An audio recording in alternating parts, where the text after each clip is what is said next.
चलिए बेटा स्टार्ट करते हैं हम लोग। सबसे पहले मैं एक छोटा सा रिवीजन लेना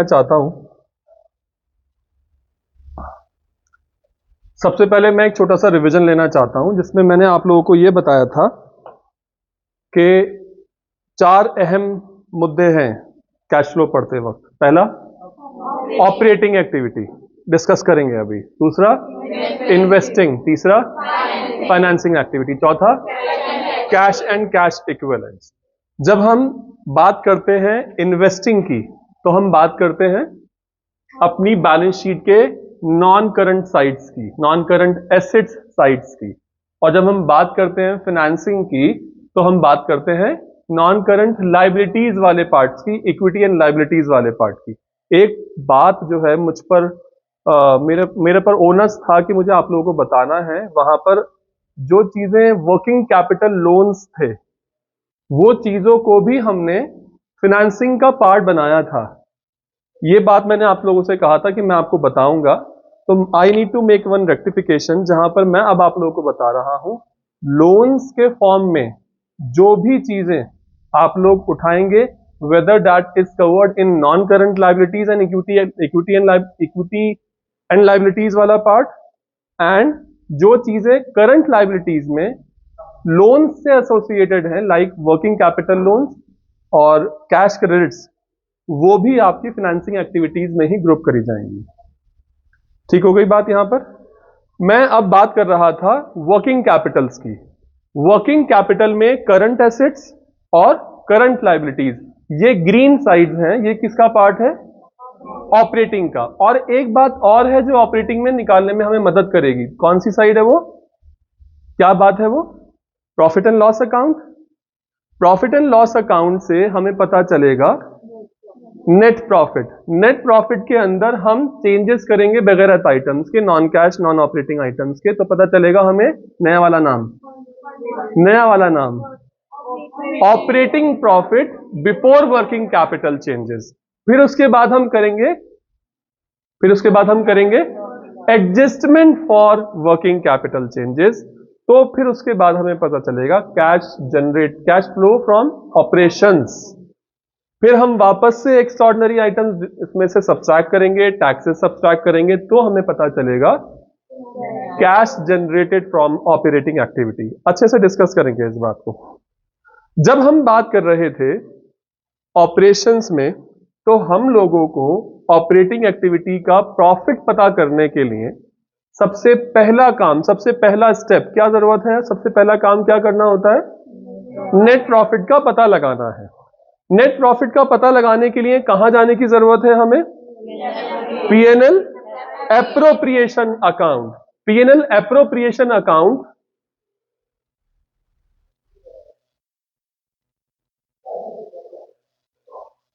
एप्रोप्रिएशन अकाउंट हम जब जाएंगे वहां से प्रॉफिट्स का अमाउंट पता चलेगा that is made during the year. फिर वो प्रॉफिट लेकर हम कहां जाएंगे? हम प्रॉफिट एंड लॉस अकाउंट के अंदर। फिर हम बगैर आइटम्स को ऐड सब्ट्रैक्ट करेंगे। उससे हमें क्या पता चलेगा? अभी बोला था operating profit before working capital changes. आज हम जो कल पढ़ा था ना, आज हम दोबारा से पढ़ते हैं पहले उसी चीज को, फिर उसके बाद आप लोगों को थोड़ा बहुत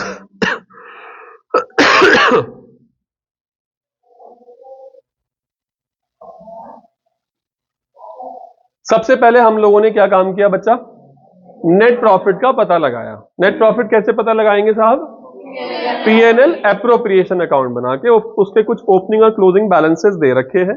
जो भी इस बार हमने इस साल एप्रोप्रिएशन किया है, जिसमें transfer to general reserve, workmen compensation reserve, interim dividend, preference dividend and propose dividend of previous year. Why previous year? अपने दिमाग में आंसर समझाओ, क्यों है previous year?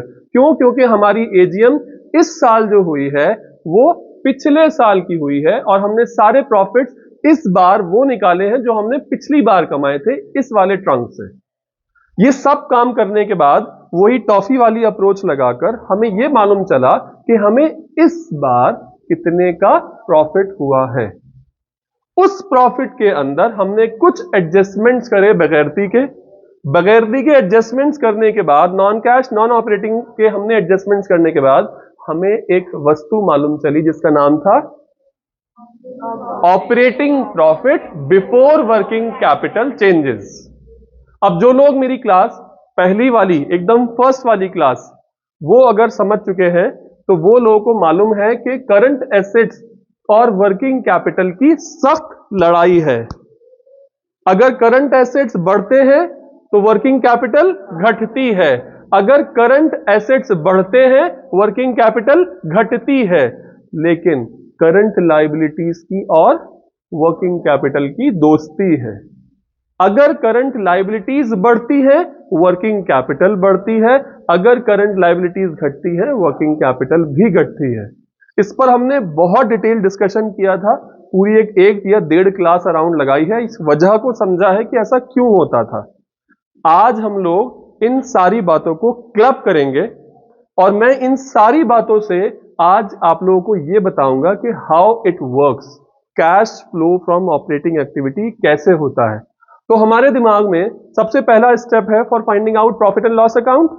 Step 1, profit and loss appropriation account. एक ठिया मैंने बनाया है, एक ठिकाना मैंने बनाया है, एक बॉक्स मैंने बनाया है जिसके अंदर जो भी आइटम उससे रिलेटेड मुझे पता चलेंगे मैं हाथों हाथ वो आइटम वहां जाकर लिख दूंगा। अगर मुझे कुछ भी बगैरत आइटम्स दिखेंगे तो मैं हाथों हाथ जाकर प्रॉफिट एंड लॉस अकाउंट में जाकर उनकी वैल्यूज को लिख दूंगा। मुझे अगर कोई भी वर्किंग कैपिटल, करंट एसेट्स और करंट लायबिलिटीज अगर दिखेंगे उनको मैं जाकर सेपरेट ठिकाने पर लिख दूंगा और ऐसा करके सबको सम अप करूंगा लास्ट में। इसके लिए आप लोगों को जो सिखाया जाता है बुक्स में वो एड और लेस की लैंग्वेज सिखाई जाती है, लेकिन हम फिलहाल इसको as a part of working note बनाएंगे अकाउंट्स की फॉर्म में, और फिर अकाउंट्स की फॉर्म से हम मेन आंसर एड और लेस लैंग्वेज में ही दिखाएंगे, क्योंकि बेसिकली कैश फ्लो स्टेटमेंट और एड और लेस की ही होती है। तो हम उससे डेविएट नहीं कर रहे हैं अपने आंसर को, बट कि हम करेक्ट बना सकें। और एक वक्त आना है जहां पर आप लोगों को यह समझ में आ जाएगा कि बिना वर्किंग नोट बनाए भी आप लोग सॉल्व कर पाओगे, लेकिन उस वक्त तक के लिए फिलहाल हम वर्किंग नोट्स का सहारा लेंगे। सही है जी। तो मैं आज फिलहाल जो क्लास मैंने स्टार्ट करी थी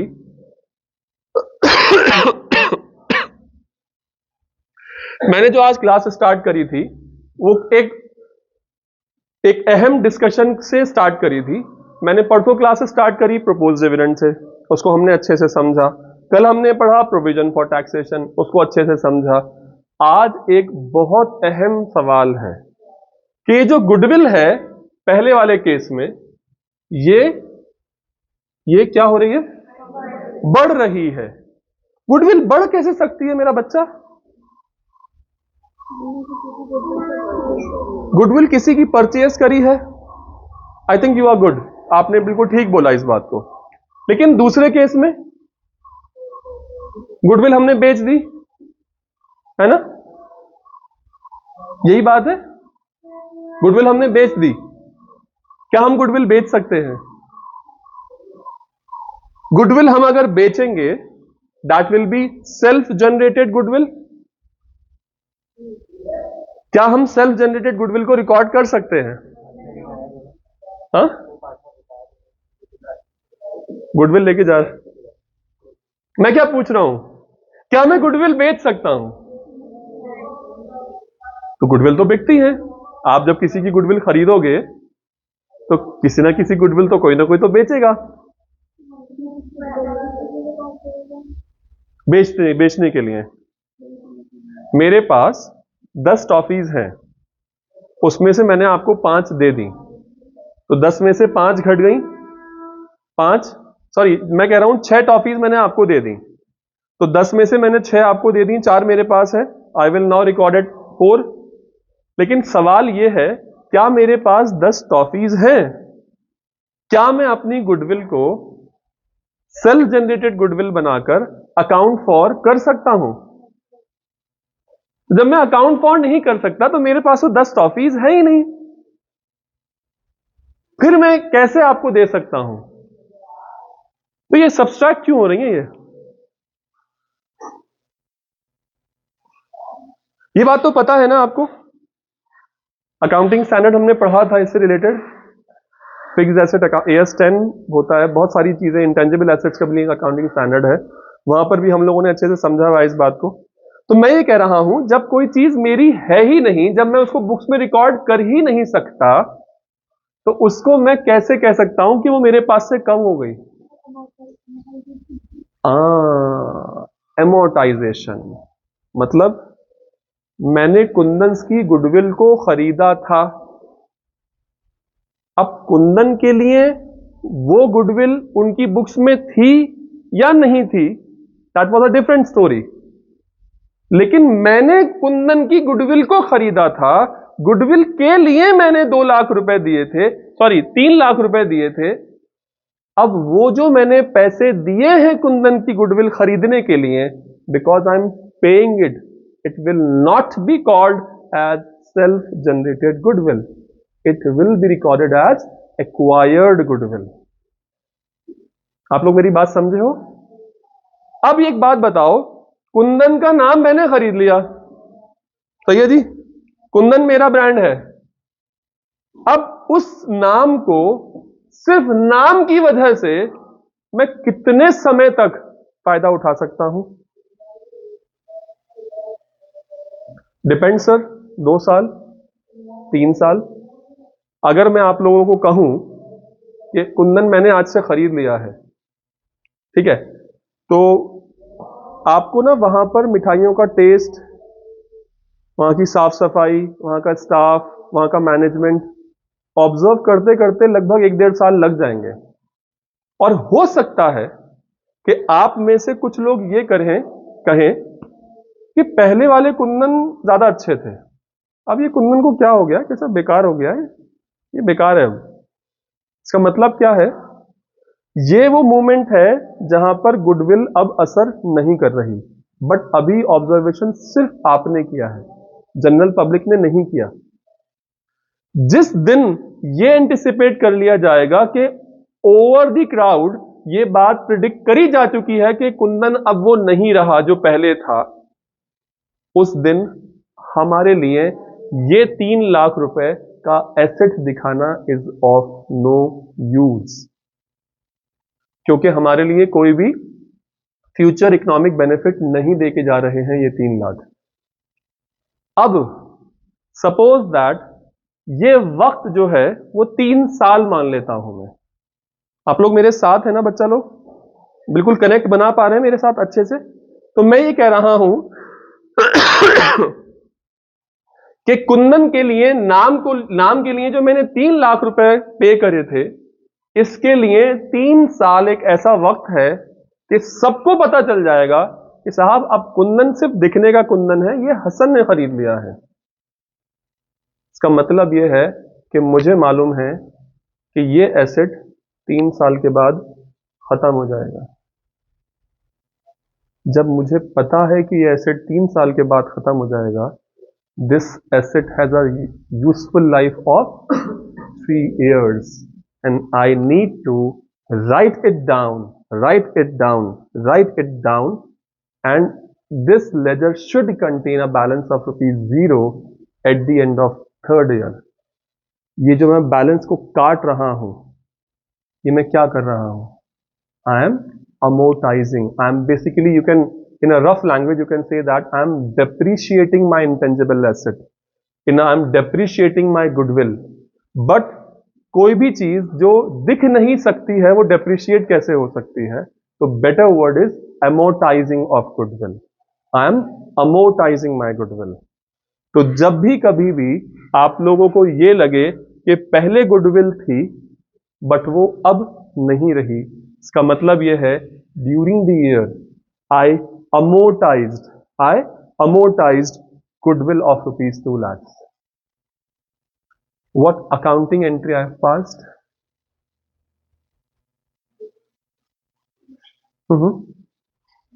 What accounting entry I have passed?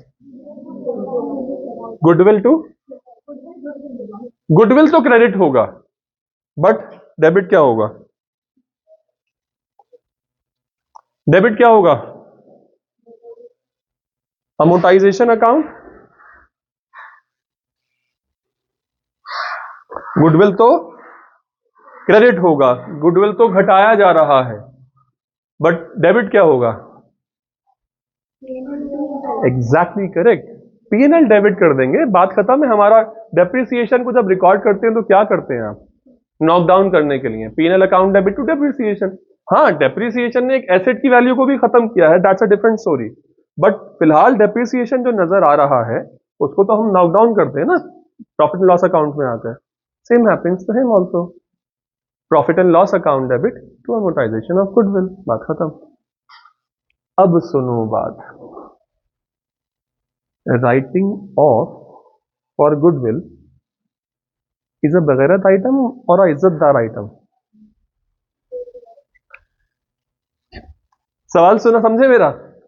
Writing off goodwill in a profit and loss account, you must be viewing it, है ना?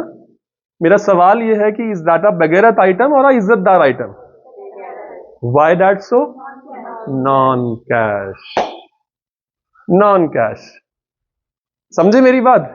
क्योंकि ये नॉन कैश एक्सपेंडिचर है, ये ठहरा बगैरत आइटम, और हमें नेट प्रॉफिट से operating profit before working capital changes तक का सफर जो करना है उसमें इस वाली वैल्यू को हमें ऐड करना पड़ेगा।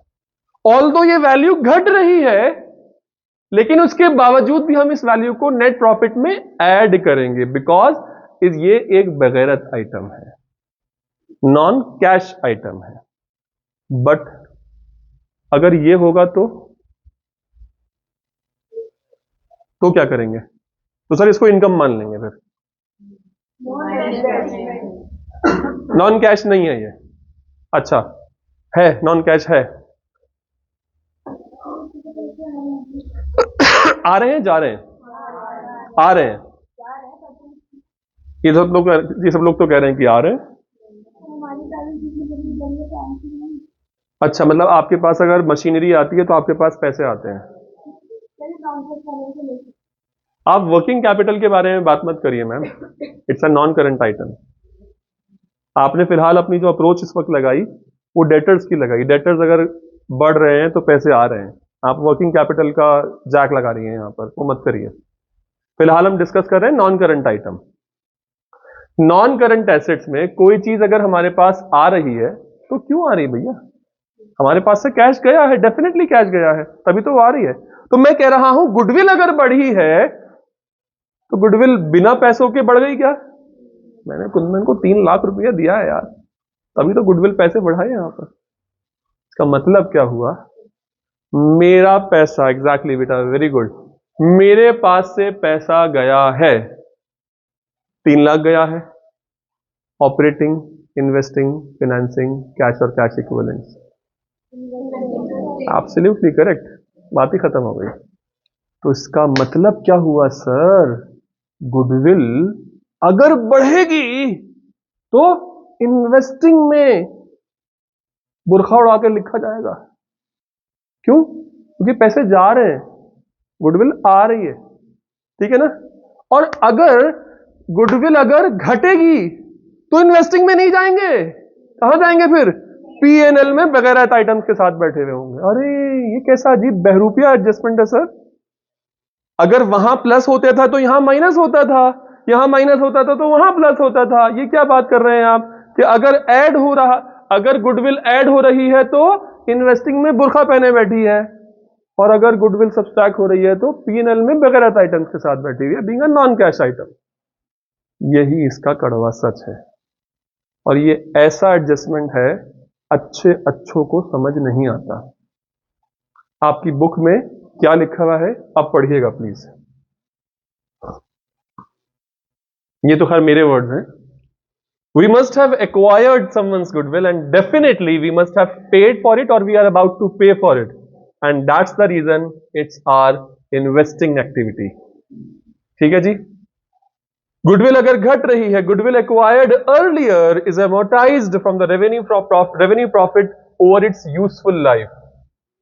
It's not that we have sold our goodwill as self-generated goodwill are not allowed to be recorded. Is that fine? आपकी बुक क्या कहती है कि अगर वैल्यू ऑफ गुडविल में डिक्रीज है तो बिटवीन टू अकाउंटिंग ईयर्स, इसका मतलब क्या है? इसका मतलब क्या है? Goodwill has been amortized and that has been recorded in P&L being a Bagarat item. Or increase in value of goodwill means investing activity. आपको नहीं लग रहा कि ये गुडविल जो है इसकी दो आंखें हैं, ये आपको घूर रही है? ऐसा नहीं लग रहा आपको? ये घूर इसलिए रही है आपको क्योंकि ये वार्न कर रही है कि मुझे याद रखना थोड़ा मुश्किल है, और तुम देख लेना सर तुम्हें कितना ही समझा दें लेकिन उसके बावजूद भी तुम लोग गलती करोगे मेरे ट्रीटमेंट में। ये इसलिए घूर रही है आपको। तो इसकी बात सच होगी या आपकी बात सच होगी? आप लोग याद रखेंगे इस बात को या इसकी बात सच होने वाली है? देखो आप लोग तो अभी कंफ्यूज हो, मान लिया भी कि ये जीतने वाली है। बताओ भाई, गुडविल अगर सब्सट्रैक्ट हो रही है over the two different years, इसका मतलब क्या होता है? Goodwill is being amortized and that has to be recorded in P&L, P&L account as Bagarat items of non-cash. लेकिन अगर गुडविल इंक्रीज हो रही है, that definitely means investing activity में बुरखा उड़ा के हमारे पास से कैश गया है क्योंकि हमने किसी की गुडविल को खरीदा है। जरा देखें जरा क्या कह रहे हैं। लाइट जला दीजिए बेटा।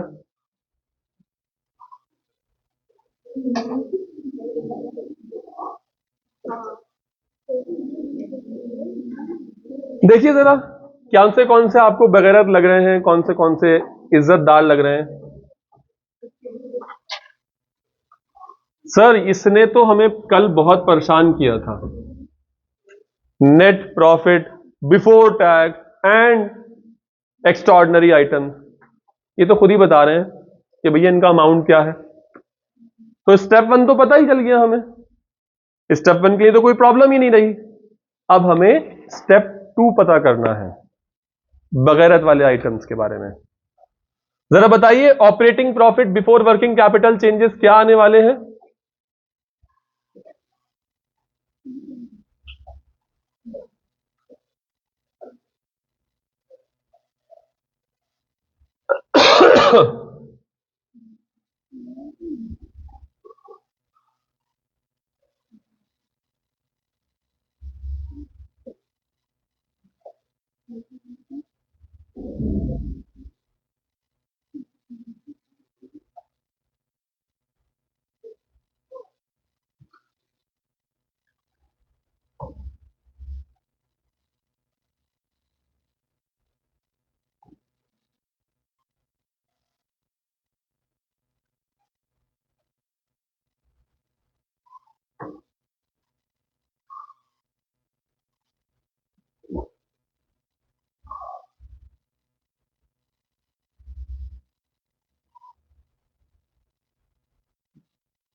Depreciation is a non-cash, non-operating.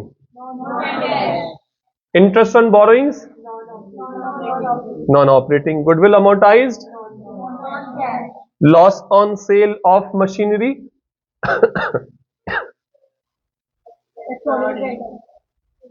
तो बहरहाल ही बताइए कि इसको आप नॉन कैश बोल रहे हैं, नॉन ऑपरेटिंग बोल रहे हैं?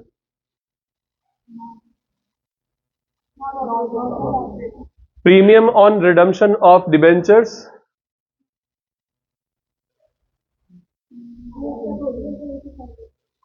तो फिलहाल ये क्या करें, इसको ऐड वैड करें नहीं करें, क्या करें?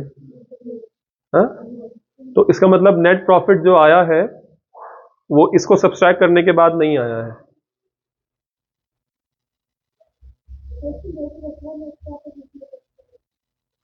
हाँ मतलब इन सारी चीजों को सब्सट्रैक्ट करने के बाद ये वाली फिगर नहीं आई है, इनसे पहले की फिगर है ये।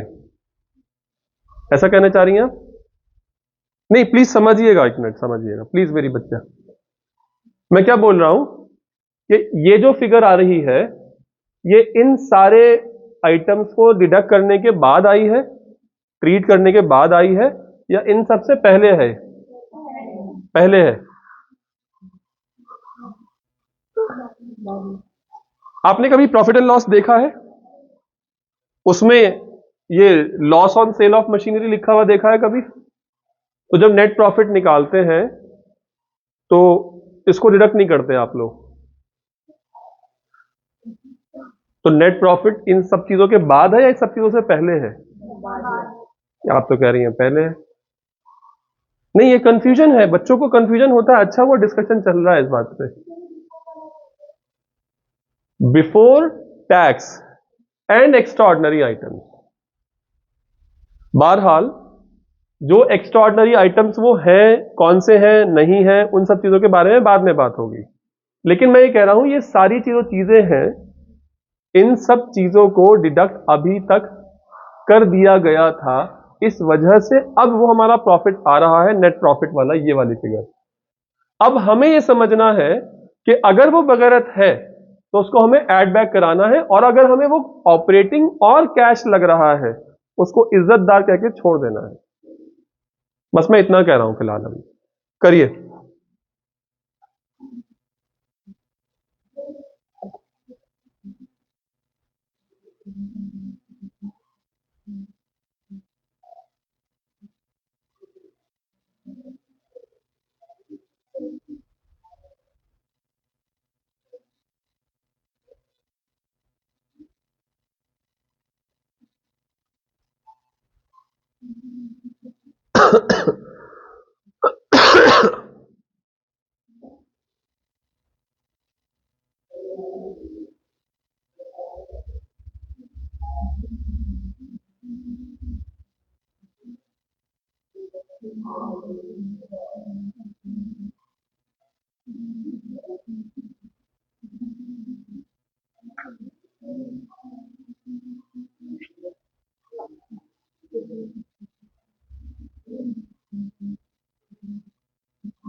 हाँ जी बच्चा लोग, डेप्रिसिएशन को क्या किया?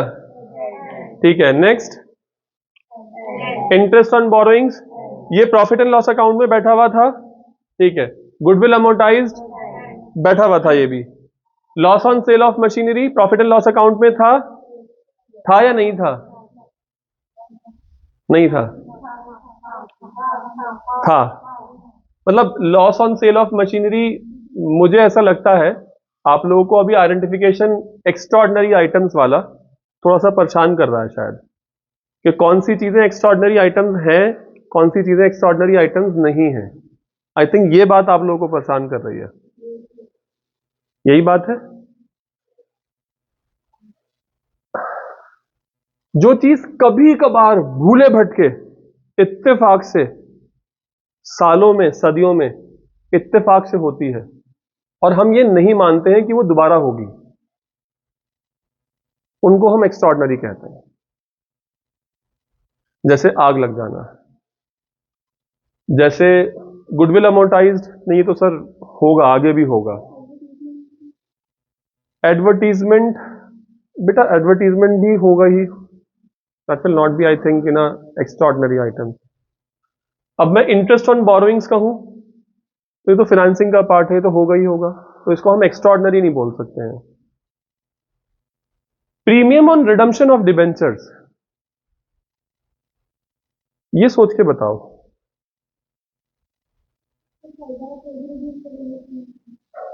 कभी जब आपने अपने डिबेंचर्स को इशू किया है उसका प्रीमियम कभी भूले भटके आप आज रिकॉर्ड कर रहे हैं, एंड आप ये भी फोरकास्ट नहीं कर रहे हैं कि ये आगे भी होगा। इसलिए इन सारे आइटम्स में से सिर्फ और सिर्फ इसको मैं ऐसा मान रहा हूं कि एक्स्ट्राऑर्डिनरी है। ये क्वेश्चन मुझे लगता है आप लोगों के लिए थोड़ा सा बाउंसर हो गया सिर्फ इस बात की वजह से, premium on redemption of debentures की वजह से। प्लीज इस बात को अपने सर पर हावी मत होने दीजिएगा। ये समझ लीजिएगा कि ये एक एक्स्ट्रॉर्डनरी आइटम है और ये इस वाले आइटम में से सब्सट्रैक्ट होने के बाद ये प्रॉफिट आया है 223,500 वाला। इस वाली बात को छोड़कर जितने भी लोग हैं यहां पर बैठे हुए, ये सारे या तो नॉन कैश हैं या नॉन ऑपरेटिंग है, एंड दैट्स द रीजन उनको हमें ऐड या लेस करना पड़ेगा। आप लोग मेरी बात समझ गए? अब सबसे पहली बात, डेप्रिसिएशन को ऐड किया या लेस किया? दूसरे नंबर की बात, इंटरेस्ट ऑन बोरोइंग्स। तीसरे नंबर की बात, loss on sale of machinery, ignore. इसको इग्नोर, इसको मैंने इग्नोर कर दिया। Interest and dividend received on investment, add. Interest and dividend received on investment, कुछ नहीं करेंगे इसको, ऐड। अच्छा, ये एक्सपेंडिचर है हमारा, तो इसने हमारे प्रॉफिट को बेवजह में घटा रखा है या बढ़ा रखा है? तो बेवजह में प्रॉफिट को बढ़ा रखा है तो बढ़ा रहने दे। तो ये नॉन कैश नहीं है, लेकिन ये नॉन ऑपरेटिंग तो है। मैंने इसलिए बोला बगैरत है या नहीं, या तो वो नॉन कैश हो या फिर वो नॉन ऑपरेटिंग हो। आप लोग प्लीज मेरे साथ थोड़ा बेयर कर लीजिए ये वाला क्वेश्चन। इंशाल्लाह नेक्स्ट वाले क्वेश्चन में आप लोगों को बहुत कॉन्क्रीट आप लोगों को इंफॉर्मेशन पहुंचेगी। ये थोड़ा सा मेरा सिलेक्शन गलत हो गया यहां पर ये क्वेश्चन कराना, इससे अगले क्वेश्चन में आप लोग बहुत कॉन्फिडेंट होंगे इंशाल्लाह। मैं ये कह रहा हूं, ये वाला जो आइटम है, interest and dividend received on investment, is that operating activity? What it is? Non operating. कौन सी एक्टिविटी है ये? इन्वेस्टिंग एक्टिविटी है। तो ये तो ऑपरेटिंग वाले प्रॉफिट में कैश वाली इनकम होकर बैठा हुआ है, तो इसको बगैरत बना के बाहर निकालना है या बैठा रहने दें? बाहर निकालना है। इसकी वजह से हमारा प्रॉफिट बढ़ा है या घटा है? तो बढ़ा है, तो अब घटा दो इतने अमाउंट से, तो इसको हम लेस करेंगे। What on next?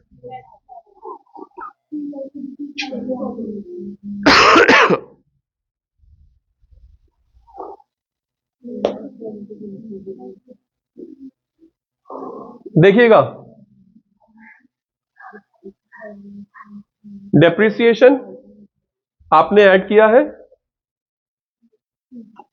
डेप्रिसिएशन आपने ऐड किया है, इंटरेस्ट ऑन बोरोइंग्स आपने ऐड किया है, गुडविल अमोर्टाइज आपने ऐड किया है, loss on sale of machinery आपने ऐड किया है। चार चीजें आपने ऐड करी हैं बैक टू बैक।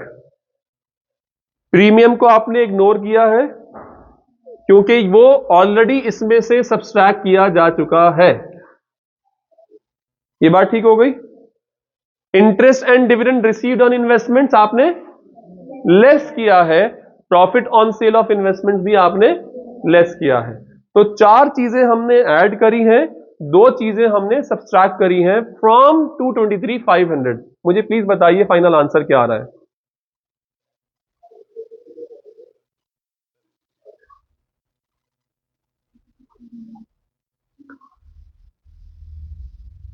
असमी बेटा आगे आओ, आलिया बेटा अंदर जाइए। इतनी मुश्किलों में क्यों बैठे हुए हो आप लोग जब जगह है तो? हमारे कुछ दिग्गज स्टूडेंट्स हैं जो आज के दिन भी छुट्टियां करने उनको अच्छा लग रहा है, उनकी खुददारी की और दिलदारी की बात है यहाँ पर। जब खाली है तो बैठो ना।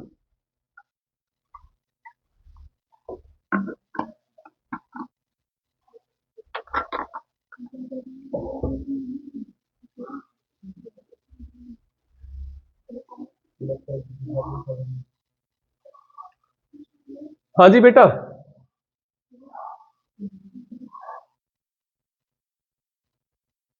500 sir.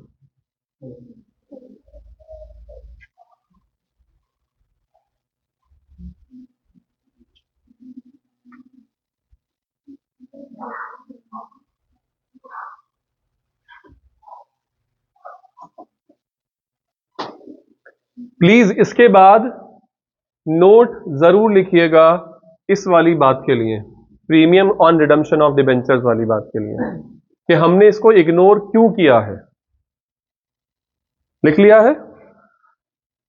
Being a extraordinary item, this has been already subtracted from net profit before tax and extraordinary items, and that's why we have not dealt anything in it.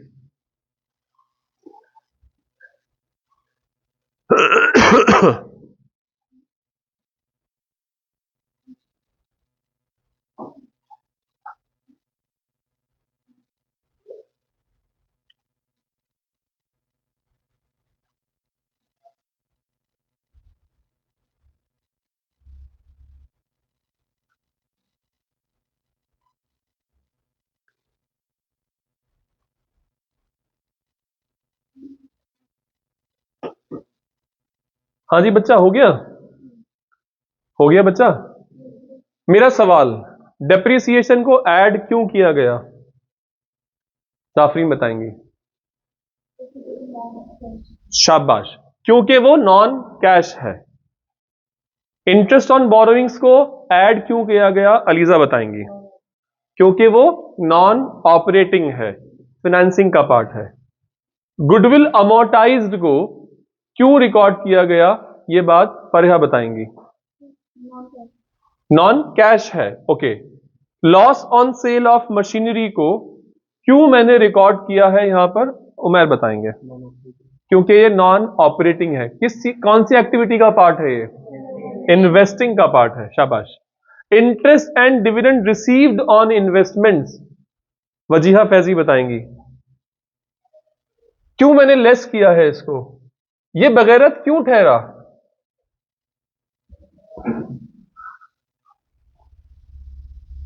इकरा बताएंगी, वानिया बताएंगी। अरे लेकिन है कौन सी एक्टिविटी है? इन्वेस्टिंग एक्टिविटी है, और ये ऑपरेटिंग में बैठा हुआ है, ऑपरेटिंग वाले लोगों के साथ बैठा हुआ है। हमने इसको बगैरत बनाकर धकेल के बाहर निकाला है वहां से, इसलिए क्योंकि ये उनके साथ नहीं होना चाहिए, ये होना चाहिए इन्वेस्टिंग वाले लोगों के साथ, इसलिए ऑपरेटिंग में बगैरत कहलाता है। सही हो गई बात? और same treatment happens for the sale on investments, profit on sale of investment. ठीक है जी। अब मुझे बताइए, एक्सेप्ट फॉर दैट थिंग, मैं वापस आता हूं, मैं क्या बोल रहा हूं? चार चीजें, operating, investing, financing, cash and cash equivalents. एक मिनट के लिए पहुंचो, क्या सी कौन सी बातें हैं ऑपरेटिंग में जाने के लिए? सबसे पहली बात, नेट प्रॉफिट का पता लगाना है। नेट प्रॉफिट का तो पता लग गया था, उसके बाद क्या करना है? उसके बाद क्या करना है? बगैरत items, non cash, non operating. उसके बाद क्या करना है? वर्किंग कैपिटल एडजस्टमेंट्स करने हैं। इसके बाद वाली फिगर जो होगी यहां वाली, इसको मैं कहूंगा net profit before tax and extraordinary items. जब मैं एडजस्टमेंट्स कर दूंगा बगैरत आइटम्स के, तो मैं यहां पर क्या बोलूंगा उनको? Operating profit before working capital changes. और फिर जब मैं इसमें वर्किंग कैपिटल के सारे चेंजेस रिकॉर्ड कर दूंगा, तो मैं क्या पुकारूंगा इसको? Cash flow from operations. अभी ये cash flow from operating activity नहीं बना है। क्यों? अब इसके अंदर से टैक्सेस सब्सट्रैक्ट करे जाएंगे, एक्स्ट्राऑर्डिनरी आइटम सब्सट्रैक्ट करे जाएंगे। अब फिर ये जाकर cash flow from operations, cash flow from operating activity बनेगा। नामों को समझो, थोड़ा एक जैसे नाम है। आप लोगों को, सीबीएसई वालों को उतर के आपके लेवल पर नहीं आना है, आप लोगों को चढ़कर वहां जाना है। इसलिए ठहर ठहर कर, रुक रुक कर, इत्मीनान से, सोच सोच कर हमें समझना है, एक एक कदम बढ़ाना है। Is that fine? अब अगला क्वेश्चन बड़ा मजेदार है, समझिएगा एक मिनट आप लोग। इसमें ना एक लगभग सारी चीजें हैं, थोड़ी बहुत आप लोगों को जानना है। Cash flow from operating activity, ठीक है जी। आप लोगों को नहीं बताया गया नेट प्रॉफिट क्या है, आप लोगों को नहीं बताया गया बगैरत आइटम्स कौन से हैं? आप लोगों को नहीं बताया गया कि वर्किंग कैपिटल के चेंजेस क्या क्या हैं। बस ये सामने फिगर्स लिखी हुई हैं आपके और आपको पकड़ना है। सबसे पहली बात, इस चीज को कहां रेलेवेंट ठहरा रहे हैं? इन फिगर्स को हम किस फीए पर ले जाकर रखेंगे, क्योंकि एक बार सिरा छूटा वो सिरा दोबारा हाथ नहीं लगेगा। PNL appropriation account. एक प्लीज एक फ्रेश पेज ले लो बच्चा लोग। सिर्फ 3-4 लाइन का पीएनएल एप्रोप्रिएशन अकाउंट, सिर्फ 3-4 लाइंस का।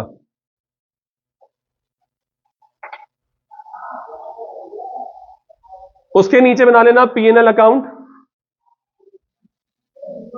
3-4 लाइनों का ही वो भी।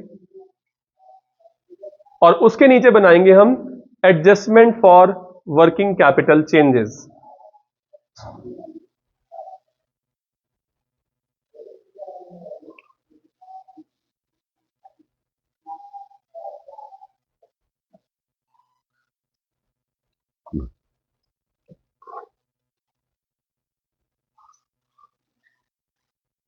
ओके जी, मेरे साथ है ना सब लोग?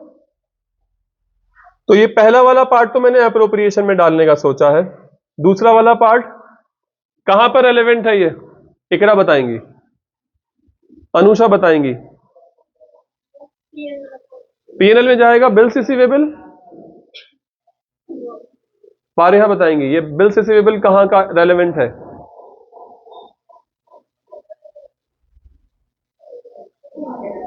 पीएनएल अकाउंट में। बिल्स रिसीवेबल का पीएनएल से क्या मतलब भैया?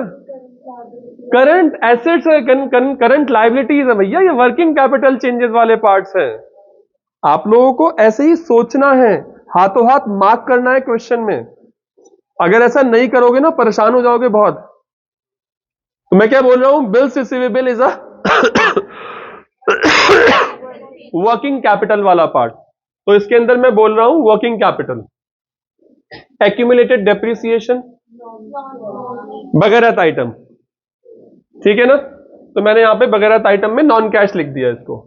आउटस्टैंडिंग रेंट, जिसको पूछूं वो जवाब दे। वजीहा, पीएनएल मेरा बच्चा क्यों? पीएनएल में जाकर आप आउटस्टैंडिंग रेंट लिखती हो। हमें पीएनएल में वो वाले पीएनएल आइटम्स बताने हैं या तो जो नॉन कैश हो या फिर नॉन ऑपरेटिंग हो। ये आउटस्टैंडिंग रेंट है, ये तो नॉमिनल अकाउंट ही नहीं है मेरा बच्चा, ये वर्किंग कैपिटल का पार्ट है। ऐसे ही सोचना है हमें। और ये बताऊं मैं आप लोगों को, ये डिफिकल्ट चैप्टर क्यों है? क्योंकि ये पूरी अकाउंटिंग को कनेक्ट कर रहा है। It's not talking on some एक छोटा सा एक पार्टिकुलर, हम कोई टॉपिक पर बात नहीं कर रहे हैं, पूरी अकाउंटिंग यहां पर कवर कर रहे हैं, इसलिए लोग इसको डिफिकल्ट मानते हैं। आउटस्टैंडिंग रेंट क्या है भैया? करंट लायबिलिटी है, इसलिए क्योंकि ये फील्ड वक्त में जाकर चेंज हो जाएगी और क्योंकि ये करंट लायबिलिटी है वर्किंग कैपिटल वाले पार्ट में जाएंगी। हम इसको लेबल दे रहे हैं वर्किंग कैपिटल चेंजेस। बोलेगा कोई नहीं। प्रीपेड इंश्योरेंस,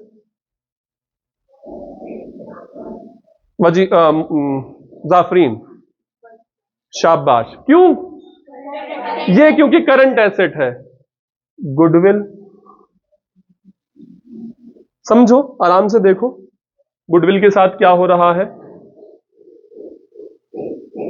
फालेहा, गुडविल बताइए। Goodwill, is goodwill or current asset? Is goodwill or current asset? अभी गुडविल पढ़ा है ना पूरा। गुडविल अगर कम हो रही है या बढ़ रही है, पहले ये डिसीजन लेना है ना। डिक्रीज हो रही है, तो डिक्रीज हो रही है तो ये क्या हुई होगी? अमोर्टाइज हुई होगी, और ये पीएनएल में बैठी हुई होगी। इसको बगैरत बना के बाहर निकालना है, ऐड बैक कराना है। तो फिलहाल ये क्या है? बगैरत आइटम, नॉन ऑपरेटिंग भी है, नॉन कैश भी है। Inventories working capital changes. अच्छा, अभी जरा ना पकड़ना है, फिगर्स पर घूमना है खटाखट। मुझे ये बताओ, इन दोनों में नेगेटिव चेंज है या पॉजिटिव चेंज है? कितना? ये बताओ आगे, आगे बताओ, आगे बताओ, आगे बताओ, आगे।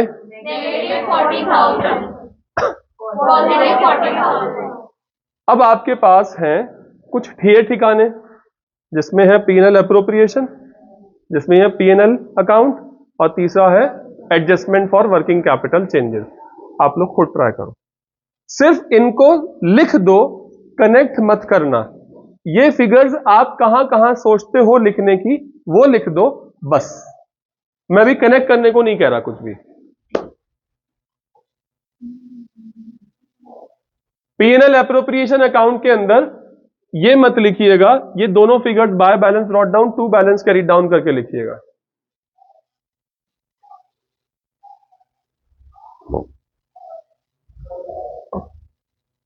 प्लीज बच्चा पार्टिसिपेट जरूर करिएगा, खाली नहीं बैठिएगा प्लीज।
सारे लिख लिए भाई?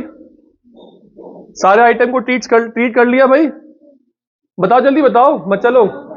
हाँ अरे जल्दी करो यार।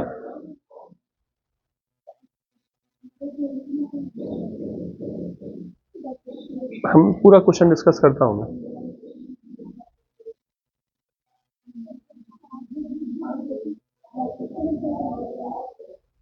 पहली क्लास में थी आप, करंट लायबिलिटीज,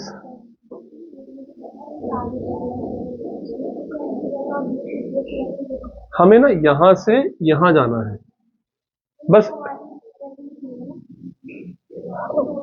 नहीं नहीं नहीं, सिर्फ ये वाली वैल्यूज लिखनी है।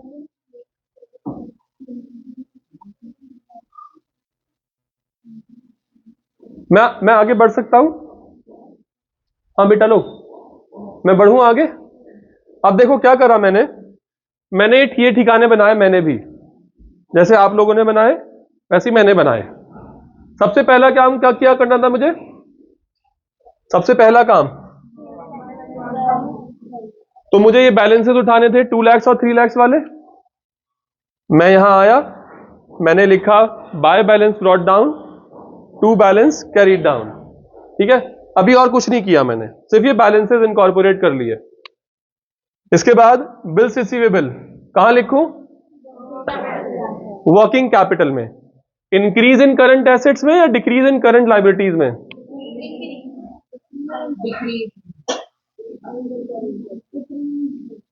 दोबारा से देखो, बिल्स रिसीवेबल ये करंट एसेट है मेरा, बढ़ रहा है, तो मैं कहूं डिक्रीज इन करंट एसेट्स या इंक्रीज इन करंट एसेट्स? तो मैं यहां लिखूं या यहां लिखूं? लेस में जाके लिखूं ना, ऐसे ही लिखा है, अकाउंट बनाया इसमें, नहीं नहीं, इसमें तो मैंने स्टेटमेंट की फॉर्म में बताया था, इसमें तो मैंने यहां पर जाके लिखा बेटा बिल्स रिसीवेबल 40,000, बुरखा उड़ा दिया उसको हाथों हाथ, सम्मान दे दिया इमीडिएटली, वरना ये बहुत परेशान कर देगी ये फिगर हमें। सही है। अब इसके बाद क्या करना है साहब, एक्यूमुलेटेड डेप्रिसिएशन, कहां लिखूं मैं ये 20,000, पीएनएल में जाकर लिखूं, तो मैंने यहां पर लिखा टू डेप्रिसिएशन, ठीक हो गई बात। अब इसके बाद क्या करूं, अब इसके बाद क्या करना है, आउटस्टैंडिंग रेंट वर्किंग कैपिटल में कैसे बनाकर लिखूं, ऐड वाले कॉलम में लिख दिया मैंने साहब यहां पर। आप लोग मेरे साथ हो या पीछे हो, अगर यहां साथ नहीं चलोगे तो बहुत प्रॉब्लम होने वाली है, मैं बता रहा हूं अभी आप लोग।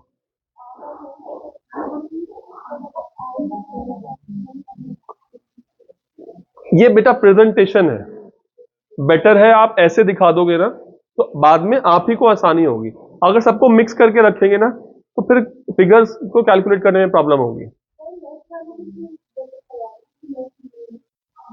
लेस होना ही है, मैं बताऊंगा क्यों मैंने ब्रैकेट्स लगाए हैं, मैं बताऊंगा। तो बहरहाल यहां पे मैंने आउटस्टैंडिंग रेंट 24,000 वहां जाके लिख लिया, ये बात ठीक हो गई। प्रीपेड इंश्योरेंस कहां लिखूंगा, लेस में,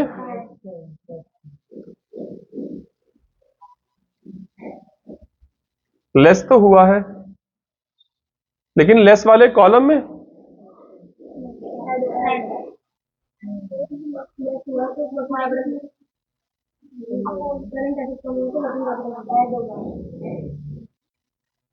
ये मेरा करंट एसेट है। अब देखो ये तो माइनस है लेकिन हमें वहां जाकर कैसे लिखना है, ये कंफ्यूजन का पार्ट है। बस इतना समझो, डिक्रीज इन करंट एसेट्स या इंक्रीज इन करंट एसेट्स, बस इतनी बात का ध्यान देना और हेडिंग पढ़कर लिखना शुरू करो, जैसी हेडिंग है वैसी काम कर लेंगे हम इमीडिएट। तो यहां पर क्या हुआ ये साहब, हमारा करंट एसेट डिक्रीज हुआ है। जब करंट एसेट डिक्रीज हुआ है तो मैं उसको डिक्रीज इन करंट एसेट्स वाली साइड में जाकर लिखूंगा, ठीक है जी। प्रीपेड इंश्योरेंस लिख दिया मैंने, यहां तक ठीक हो गई बात। आ जाओ जी, गुडविल, हाँ पीएनएल में जाकर लिखूंगा, गुडविल रिटर्न ऑफ, मिल गया दूसरा जवाब आप।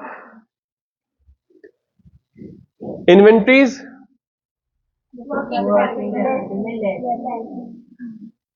लिख दिया मैंने वर्किंग कैपिटल चेंजेस में।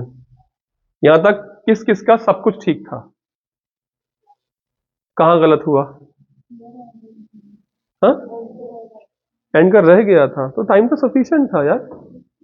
प्लीज आप लोग पार्टिसिपेट करना शुरू करो, ये जिस स्पीड से अब हमने करना शुरू किया है ना, ये बहुत बहुत बहुत आसान है, बहुत ज्यादा आसान, और इसमें ना क्रिएटिविटी है, एक मजा आएगा आप लोगों को आगे करने में इसको। तो हमारी सजावट कुल मिलाकर ये सब कुछ आ चुकी है जी। पीएनएल एप्रोप्रिएशन अकाउंट सर आपने नीचे क्यों बनाया और हमसे ऊपर बनाने के लिए क्यों कहा, बेसिकली बेटा पहले पीएनएल अकाउंट बनता है उसके बाद पीएनएल एप्रोप्रिएशन बनता है, तो मैंने तो तरीके से बनाया, एक बार आपने गलती कर ली अगली बार नहीं करोगे, ठीक हो गई बात। मेरे पीएनएल एप्रोप्रिएशन अकाउंट के अंदर 2 लाख तो ओपनिंग के आए हुए थे, 3 लाख रुपए मैं लेके जा रहा हूं, ऐसा कैसे हो गया, 1 लाख पीएनएल से यहां पर आए होंगे। सबसे पहले तो मैंने इसको बैलेंस किया, यहां पर मैंने इसको बैलेंस करके मुझे पता लगा कि ये 1 लाख जो है ये मेरा प्रॉफिट हुआ होगा, तभी तो ये मेरे बैलेंसेस मैच नहीं हो रहे ना, अदरवाइज फिर देखो अब ये 2 और 1 3 हो गया, ये भी 3 3 और 3 लेजर टैली हो रहा है, ये बात समझ में आ गई। And this figure is my step 1। मैंने पता लगा लिया। अब इस स्टेप 1 वाली फिगर को मैं उठाकर यहां से लेके जाऊंगा यहां पर,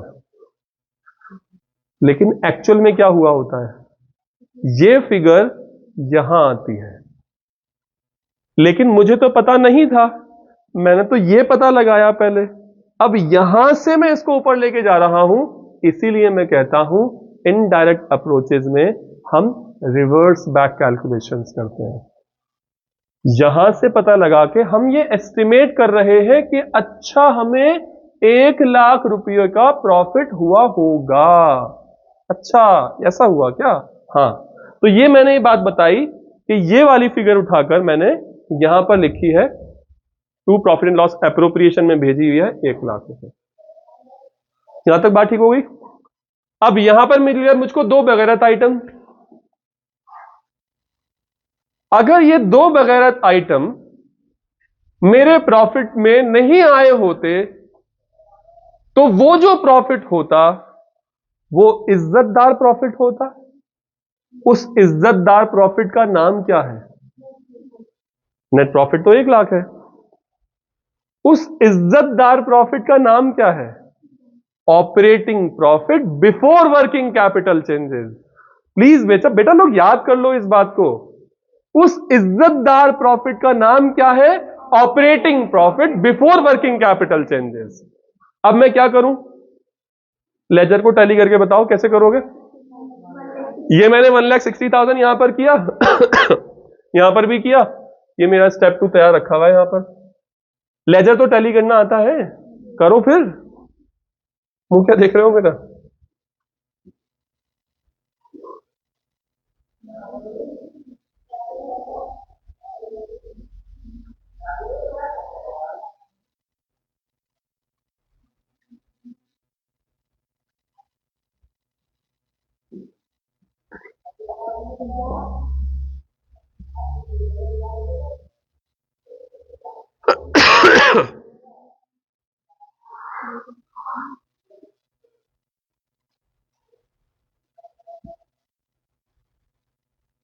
इज्जतदार प्रॉफिट का अमाउंट कितना आया बेटा?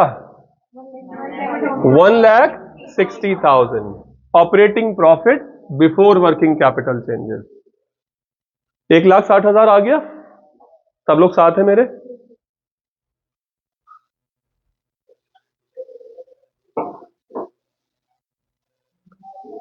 अब मैं इस 1,60,000 के साथ क्या करने वाला हूं? अब मैं वर्किंग कैपिटल में लेके जाने वाला हूं इसको।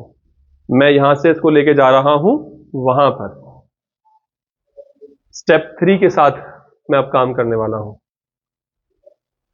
तो ये वाली वर्किंग कैपिटल उठ के यहां पर आनी, ऑपरेटिंग प्रॉफिट उठ के यहां पर आने वाली है।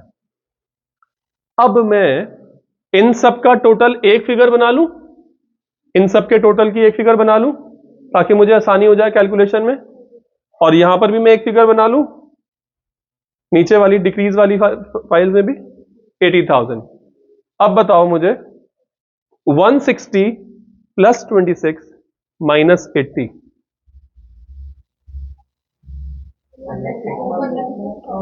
है?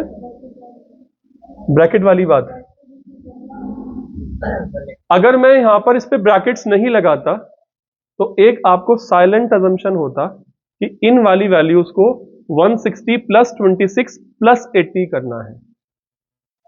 अगर मैंने इनको बुरखा उड़ा रखा है, इसका मतलब यही है नेगेटिव जेंडर है, ये फेमिनिन जेंडर है, इसको बुरखा उड़ी हुई है, बात खत्म है। यहां पर इनको माइनस ही करना है मुझे। मैं ये मेरे अपने तरीके हैं समझने के, मैं इनको इज्जत देनी है ना फेमिनिन जेंडर को, तो उनका बुरखा उड़ा दो उनको प्लीज। ये पता नहीं रिकॉर्ड हो रहा है ये सब मैं ध्यान नहीं रहा मुझको। बहरहाल आप लोगों को याद रहेगी ये बात, जितनी भी नेगेटिव फिगर्स हैं सॉरी मैं भूल गया कि यहां पर डिनोमिनेशन लड़कियों की ज्यादा है। बहरहाल जैसा भी आपको ठीक लगे, बहरहाल मैं नेगेटिव फिगर्स को मैं ब्रैकेट में लिखता हूं, बस इतनी सी बात कह रहा हूं मैं। तो यहां पर 160 प्लस 26 माइनस 80 कितना हुआ? 1,06,000। ये क्या है? कैश फ्लो फ्रॉम ऑपरेशंस है, क्योंकि यहां पे एक्स्ट्राऑर्डिनरी आइटम कुछ था नहीं, तो यही मेरा cash flow from operating activity है। अब 1 मिनट के लिए इस चीज से आप यहां तक पहुंचे हो, ये आप समझो कि आपने क्या क्या काम किया है। स्टेप 1, P&L एप्रोप्रिएशन से नेट प्रॉफिट का पता लगाया। स्टेप 2, बगैरत आइटम्स के साथ जाकर operating profit before working capital changes का पता लगाया। Step 3, adjustments for working Capitals करके कैश जनरेटेड फ्रॉम ऑपरेशंस का पता लगाया। ये बात समझ रहे हैं आप लोग? 1 मिनट के लिए बेटा ना पूरा फ्रेमवर्क बनाओ, अपने एरोस के साथ कुछ लेबल्स दो उसको, कि यहां से ये यहां उठा, यहां से ये यहां गया, ये हुआ ये हुआ, ऐसे समझो इसको अभी। फिर मैं आपको मेन आंसर दिखाऊंगा। ये हमारा वर्किंग नोट था ना।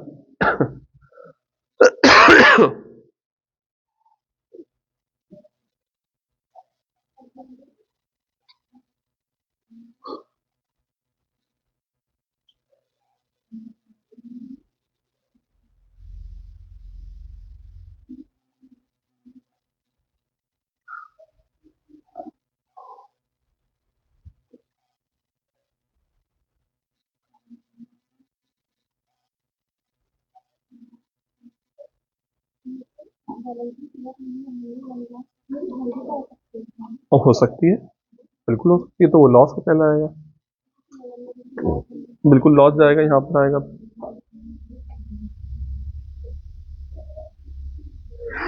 अगला क्वेश्चन वही है। मैं आंसर दिखाऊं आप लोगों को? आप लोगों ने समझ लिया इसको कैसे कैसे किया है हमने? सबसे पहले P&L एप्रोप्रिएशन अकाउंट बनाया है, उस P&L एप्रोप्रिएशन से हम पहुंचे हैं P&L में, बगैरत आइटम्स के साथ जाकर हमने operating profit before working capital changes का पता लगाया है। फिर वहां से हम कहां आए हैं?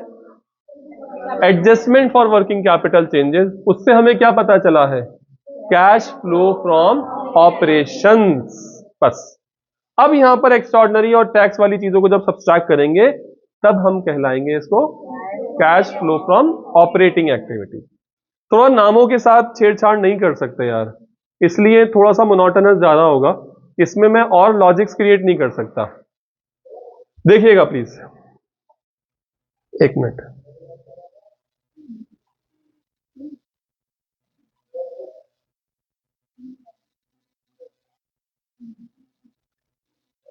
सबसे पहला काम क्या हुआ था?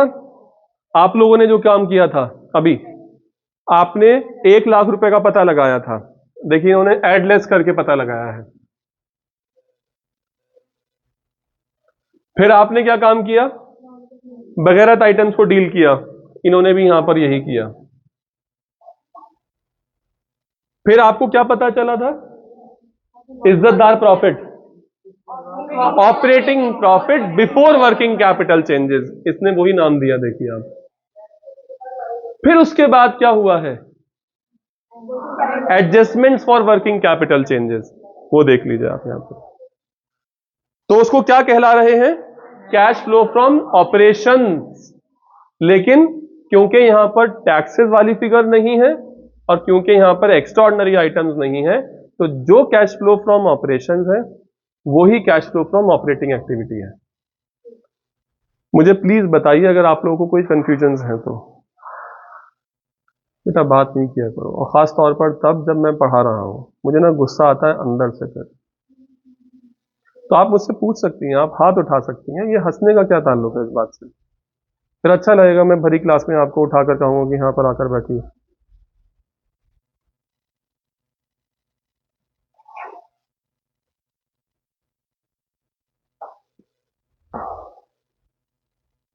ये क्वेश्चन अभी करना है आप लोगों को।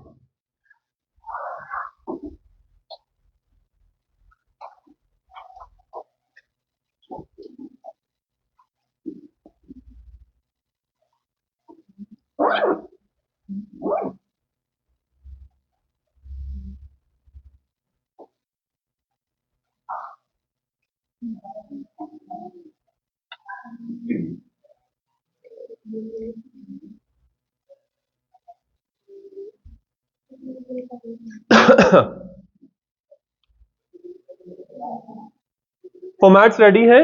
मैंने सबसे पहले सरप्लस यहां पे लिख लिए बैलेंसेस।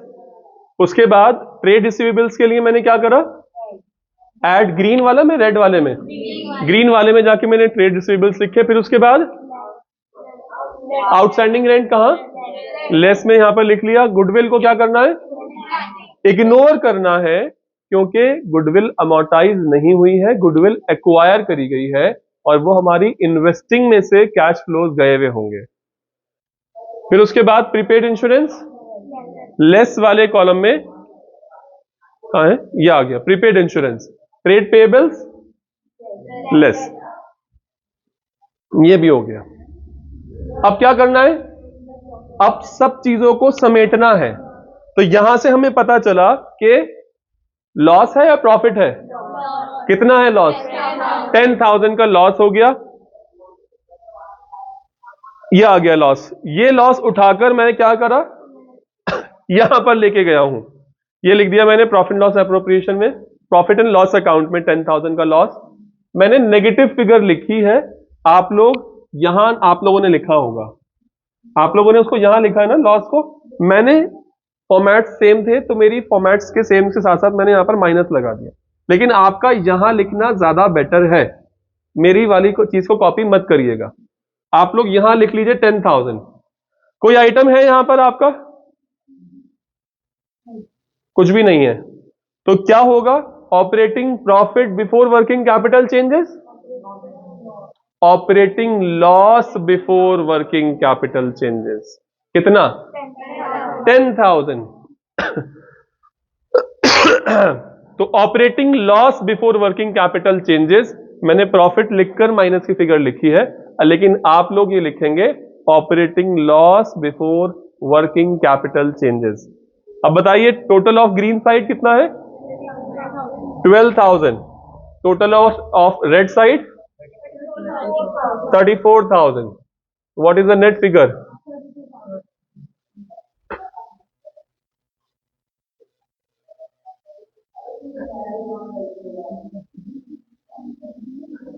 ये 32,000 तक किसका सही आंसर आया, बिल्कुल अल्हम्दुलिल्लाह। बाकी लोगों की क्या गलती थी, सही आया है। कुछ गलती थी तो प्लीज पूछिएगा मुझसे, कहीं कुछ गलत किया था तो प्लीज मुझसे पूछिएगा। फरेहा, पहले मैं कह रहा हूं कि अगर कुछ गलती थी तो मुझसे पूछो, और मुझे लगता है ये आपके सवाल से ज्यादा बड़ा सवाल है मेरा सवाल आपसे। कुछ गलती थी तो मुझसे पूछो ना। नेट लॉस तो सही लिखा आपने, क्या प्रॉब्लम है? बहरहाल आप ये बताओ कि ऑपरेटिंग प्रॉफिट जो है वो नेगेटिव फिगर में बोल रहा हूं और ऑपरेटिंग लॉस को आप नेगेटिव फिगर पकड़ रही हो, तो कोई प्रॉब्लम है क्या इस बात से? नहीं, प्रेजेंटेशन में कोई प्रॉब्लम नहीं आएगी। मैं प्रेजेंटेशन अब दिखा रहा हूं, जो बुक का प्रेजेंटेशन अभी आप लोगों को। किसी और को कोई प्रॉब्लम हो तो प्लीज मुझसे पूछ सकते हैं। बेटा ना करो प्लीज, मुझसे पूछ लो यार।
आप लोग स्क्रीन पर देख सकते हैं कि इसका आंसर बुक्स में कैसे प्रेजेंटेड है। ये बार बार मैं आप लोगों को बुक्स के आंसर इसलिए दिखा रहा हूं ताकि आप लोग कंफर्टेबल हो इस मेन फॉर्मेट में। देखिए कैसे दिखाया गया है। आप लोग ये कहेंगे सर ये ज्यादा आसान है, ये छोटा सा है बस। इसमें तो कुछ करना ही नहीं है। लेकिन इसमें आप लोग ये ठिए ठिकाने नहीं बना रहे हैं, जिसकी वजह से आप लोगों को इस बात पर असेस करने में प्रॉब्लम होगी कि कौन से आइटम को कहां लिखना है। एक बारी आप कंफर्टेबल हो जाओगे अकाउंट्स के जरिए, फिर आप लोगों को ये जगहें समझ में आनी शुरू हो जाएंगी कि अच्छा ये वाली साइड ये है, ये वाली साइड ये वाली है। लेकिन फिलहाल आपको ठिए ठिकानों के साथ ही करना है। PNL appropriation, PNL account, adjustment for working capital changes करवाकर ही करना है शुरुआत में। ठीक है जी। मैं अभी इस क्वेश्चन को पढ़ने के लिए कह रहा हूं, सॉल्व करने के लिए नहीं कह रहा।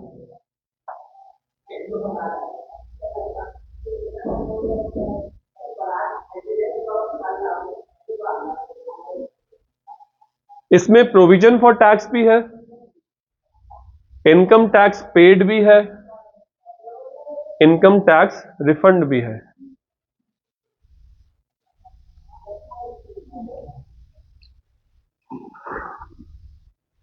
How will you deal this thing?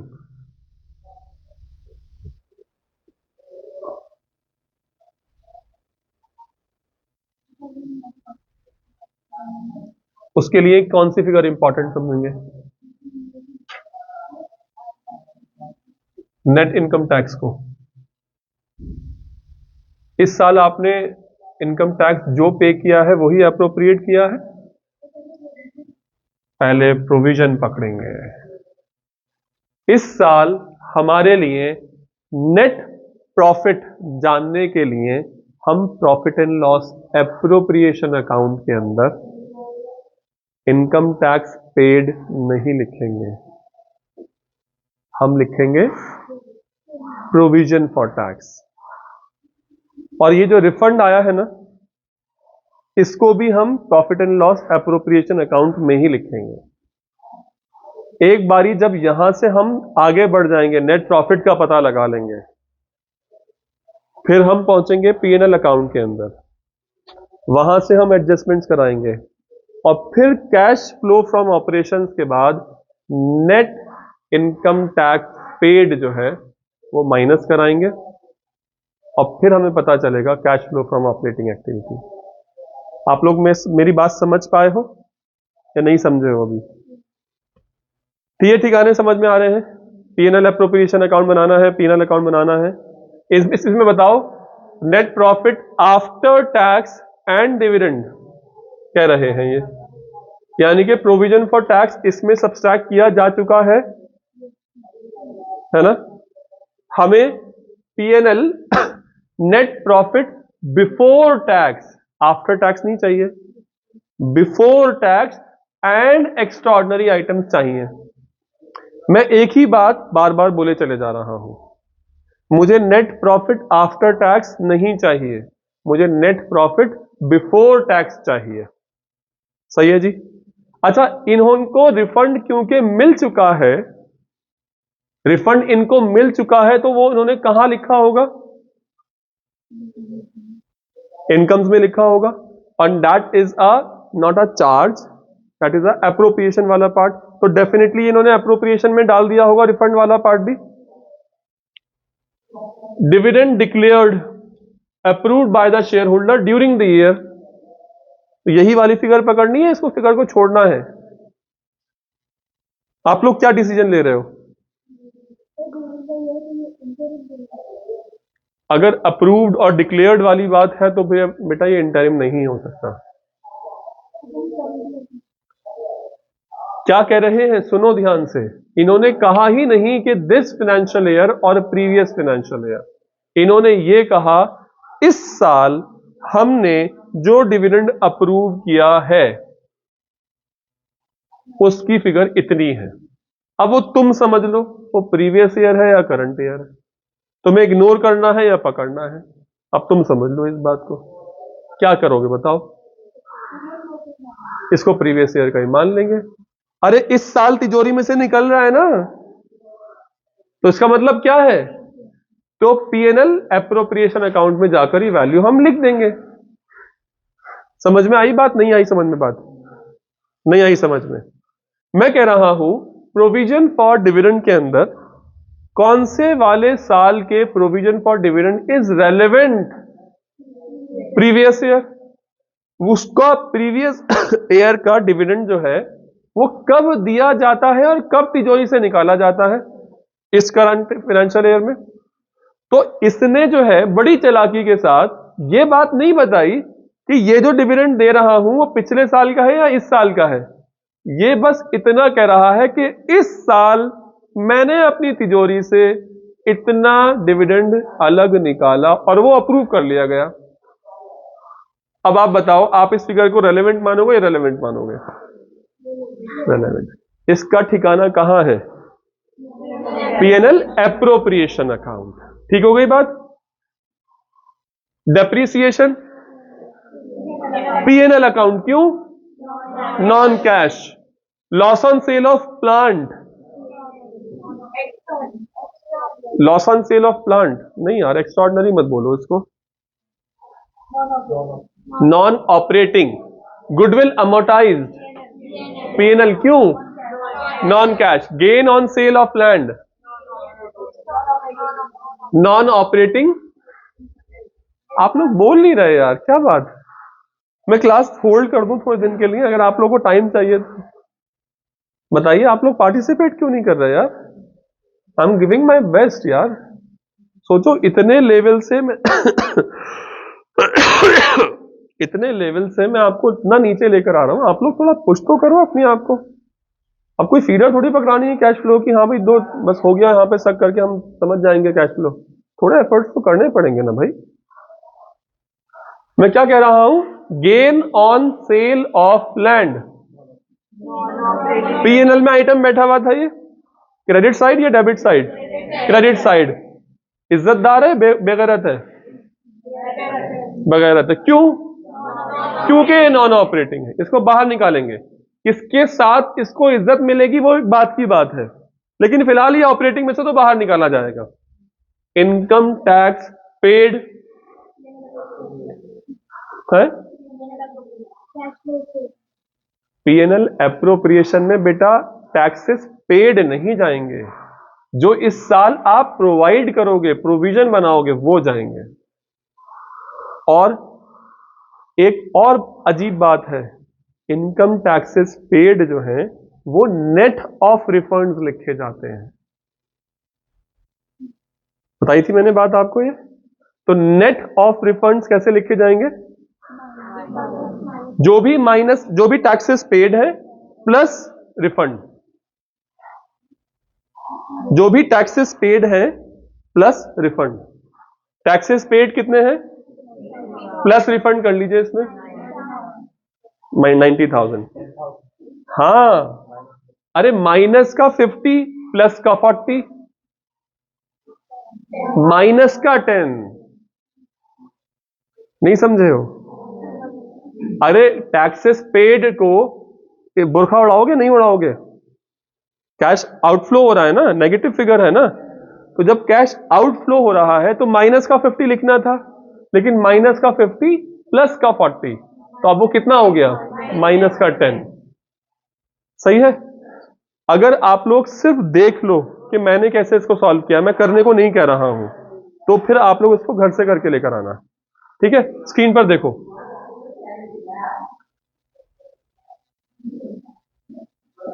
देखो यहां पर मैंने लिखा, इन्होंने क्या बोला था? Net profit after tax and dividend, सारी चीजों से सब्सट्रैक्ट करने के बाद। तो मैंने ये माना कि जो टू बैलेंस कैरी डाउन है वो 1,10,000 है, बाय बैलेंस ब्रॉट डाउन 0 होगा। मैंने ये माना क्योंकि इन्होंने नेट प्रॉफिट दे रखा था, यानी कि ये वाली फिगर दे रखी थी बिल्कुल लास्ट वाली। आप लोग सब मेरे साथ हो? नहीं, इन्होंने मुझे ये वाली फिगर दे रखी थी 1,10,000 वाली। अब यहां पर मैंने सारे के सारे काम करने शुरू करे। क्या? कि भैया प्रपोज डिविडेंड कितना है, लिख लिया। हाँ भैया प्रोविजन फॉर टैक्स कितना है, लिख लिया। रिफंड कितना आया है, लिख लिया। अब मुझे, आपको दिख नहीं रहा?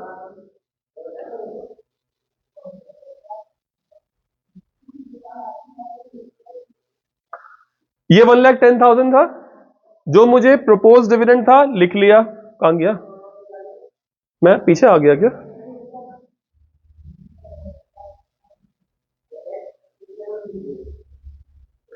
वन लैख 10 मैंने प्रपोज डिविडेंड लिख लिया, मैंने प्रोविजन फॉर टैक्स लिख लिया, रिफंड ऑफ इनकम टैक्स भी लिख लिया। तो मुझे पता लगा कि इन सब चीजों से पहले नेट प्रॉफिट बिफोर टैक्सेस मेरा प्रॉफिट कितना था, how much it comes out to 1,70,000। उस 1,70,000 को मैं यहां लेकर आया। अब यहां पर मैंने सारे बगैरत को डील किया। क्या किया? Goodwill return of amortise 40,000, depreciation, preliminary expenses कुछ नहीं थे, loss on sale of asset, gain on sale of land, सबको डील कर लिया। तो मुझे पता चल गया operating profit before working capital changes कितना आ गया, 2 लाख। अब मैं यहां आया और यहां आने के बाद मैंने सबसे पहले फिगर लिखी operating profit before working capital changes वाली, क्योंकि मेरे पास इंक्रीज इन करंट एसेट्स कुछ था ही नहीं, जीरो, कुछ भी करंट लायबिलिटीज के बारे में कुछ नहीं बताया गया, zero. Cash generated from operations कितना आ गया, 2 लाख। अब देखो यहां पर क्या किया मैंने, income tax net of refund minus का 50 प्लस का 40, माइनस का 10, माइनस का 10 लिखा। Cash generated from operating activities 1,90,000। इस फिगर में और इस फिगर में फर्क आता है टैक्सेस एंड एक्स्ट्राऑर्डिनरी आइटम्स का। मुझे पता नहीं क्यों पढ़ाने में इतना मजा सा नहीं आ रहा, मुझे पता नहीं क्यों ये फील हो रहा है कि आप लोग कनेक्ट नहीं कर पा रहे हो इस बात को। ऐसा लग रहा है मुझे जैसे आप लोगों को बहुत टेक्निकल जा रहा है ये चैप्टर। आई थिंक मुझे अपनी या तो मेथोलॉजी चेंज करने की जरूरत है पढ़ाने में, और अगर आप लोग कंफर्टेबल हो तो प्लीज यार लेट मी नो यार बाय योर एक्सप्रेशंस कि आप लोगों को समझ में आता है।